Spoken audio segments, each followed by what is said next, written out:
Gebed vir bedsewergaste, week 10 van 2018. Hierdie is my gebede wat ek weekliks probeer gee vir julle elkeen, om te sê ek dink aan jou en ek bid vir jou. Of jy alreeds 'n gas was, of jy 'n huidige gas is, en of jy 'n potensiële gas is, hierdie gebede is regtig waar van die diepste hoekie in my hart uit, net na jou. Die eerste ding waarvoor ek vir jou bid is 'n Eat, Pray, Love genesingsjourney. Het jy al ooit die fliek gekyk of die boek gelees? Dit is maar een van die mees inspirerende films oor emosionele trauma en genesing daarvoor. Daar's hierdie toneel waar sy vir haarself vra in Italië, "What would you like to do today, Liz?"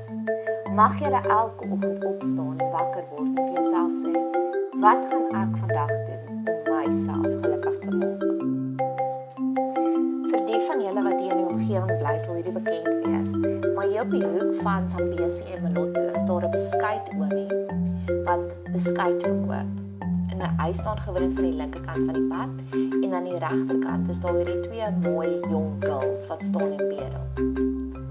Nou baie kere ontmoet ek ook mense en ek probeer hulle te kategoriseer in, is hulle die beskuit oomie, iemand wat ten minste al iets gedoen het, of is hulle die bedelaar girl, die girl wat net verwag alles moet net in haar skoot val. So ek bid regtig waar vir elkeen van julle dat jy elke dag ietsiekie doen soos die beskuit oom.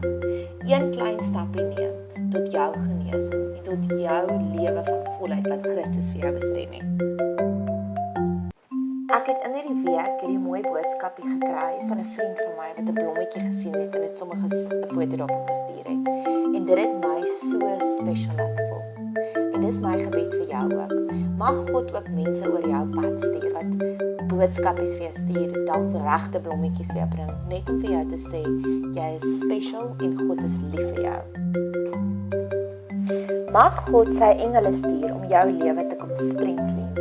Dalk is daar dinge waaraan jy vashou, wat regtig waar net skadelik of toksies is. Mag God sy engele stuur om dit te kom sprenkling, om te kom verwyder alles wat jou vreugde en jou vrede steel. Daar's hierdie stukkie in Genesis wat sê dat God het gemaak dat Josef vergeet het van al sy trauma en al sy hartseer. Mag God ook sy geestelike tippies kom insmeer in jou lewe om jou te laat vergeet van al die dinge van jou verlede wat jou hartseer maak. Die volgende vraag wat ek vir jou wil vra is, wat is jou battle plan? Wat is jou tools wat jy gebruik vir jou huidige storm in jou lewe? Ek het in die week met iemand gepraat en toe kom ek op hierdie fantastiese video af van Greta Wet, waar sy verduidelik van die belangrikheid van salwe. Ek sal die video se link hier onder in die kommentaar plaas, maar ek sal dit ten hoogste aanbeveel dat jy dit gaan kyk. Maak tyd in jou dagboek om dinge te salf, om mense te salf, om jouself te salf, om jou besittings te salf. Maar dis die battle plan wat ek graag hierdie week met jou wil bespreek, is om te sê, salf jou besittings, jouself en jou geliefdes. En dan het ek ook weer eens 'n positiewe storie. Elke week as julle met my dinge deel wat positief is, dan like ek dit om met julle te praat. Daar's een van ons gaste wat 'n oorwinning gehad het in hierdie week. En dis ek van goed, maar hoe gaan jy dit nou vier?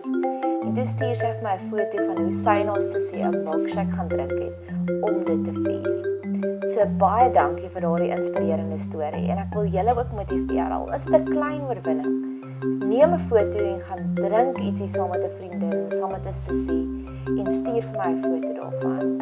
Ek is baie trots op jou milkshake victory dance. Een van my vriendinne het nou onlangs my vertel wat wonderlike voordele het chai seeds. Maar die saadjies as jy dit self net so eet, is baie hard en onsmaaklik. So elke oggend laat lê ek dit vir so 'n uur in die melk dat dit lekker sag en soggy kan word en dan is dit baie makliker om te eet. En dis hoe ek gebed ook sien. Net soos wat mense 'n goeie stuk steak lekker eers marineer. Of soos vir die chai saadjies opgesout word in die melk. So sien ek ook dat die gebede wat ons vir julle gee, sout julle so op en maak julle net sterker en beter en reg by die wêreld. So al sien mense nie dadelik die verskil nie. Dit vat 'n bietjie tyd, maar wees net geduldig. Jy word opgesout in gebede en goeie wense vir jou lewe. Ek het in die week 'n onderhoud gekyk oor die Me Too veldtog in Amerika. Dis 'n veldtog vir vroulike regte. Die vra hulle vir die persoon, maar wat was die Wat was die rede vir hulle sukses? En jou antwoord die persoon was 'n klomp klein stappies wat hulle elke dag gevat het nader aan die sukses van hierdie veldtog. En dis ook die Christelike geloofsreis ook sien. Dis 'n klomp klein stappies wat ons vat elke dag wat ons uiteindelik bring by die volwasse gelowige staat. So ek bid vir jou dat God vir jou vandag sal wys watse klein stappies moet jy vandag neem om uit te kom by 'n volwasse gelowige. Surrender alles vir God. Bid daagliks dat U wil geskied. Net soos wat ons voete vat en ons skuur dit, 'n lekker grouwe steentjie om dit lekker glad te maak. En terwyl ons skuur dan val al die ou velle af. Net so glo ek ook God kom in ons lewens in. En partykeer is dit nie lekker nie, partykeer skuur hy bietjie en ons dink en ons sien die velle wat so afval, ons sien die gaggas wat so afval en dan wil ons partykeer halfpad ophou met die proses. Maar hou dit aan om voortdurend te bid, Here laat U wil geskied, kom verwyder, kom springkleen in my lewe. Ken jy die liedjie van Alanis Morissette, Ironic? Daar verduidelik sy 'n hele stel van katastrofes wat gebeur in 'n mens se lewe en dan voel jy net ironies. En dis so ironies. It's like 10,000 spoons and all you need is a knife. Dis byvoorbeeld een van hulle liedjies. Maar vir jou bid ek dat God daar as dit dalk voel soos jou lewenslied daarin, dat God dit sal kom verwyder en dat hy dit sal verander met die Toyota liedjie van alles loop reg, altyd reg. Dat jou week regtig vir hierdie week sekerglad sal verloop en dat alles mooi sal uitwerk. Ek bid vir jou vir kalmte en rustigheid en vrede, dat die God vir jou die vrede sal gee wat alle verstand te bowe sal gaan. Ek wil jou sommer nou vra, doen sommer nou 'n profetiese aksie. Gaan en sit die hardste musiek aan in jou huis. Of dit op jou radio is, op jou klanksysteem, op jou kar, watter plek ook al. En sit dit kliphard aan en dan druk jy pause.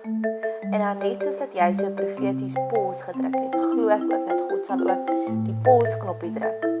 Dat jy 'n bietjie van die stormsee af kan oorgaan na die kalmte en na daardie rustigheid. En dan moet jy dit 3 of 4 keer agter mekaar doen om dit uit te verklaar, om dit te profeteer, om te sê, dis hoe God my lewe gaan kom rustig maak.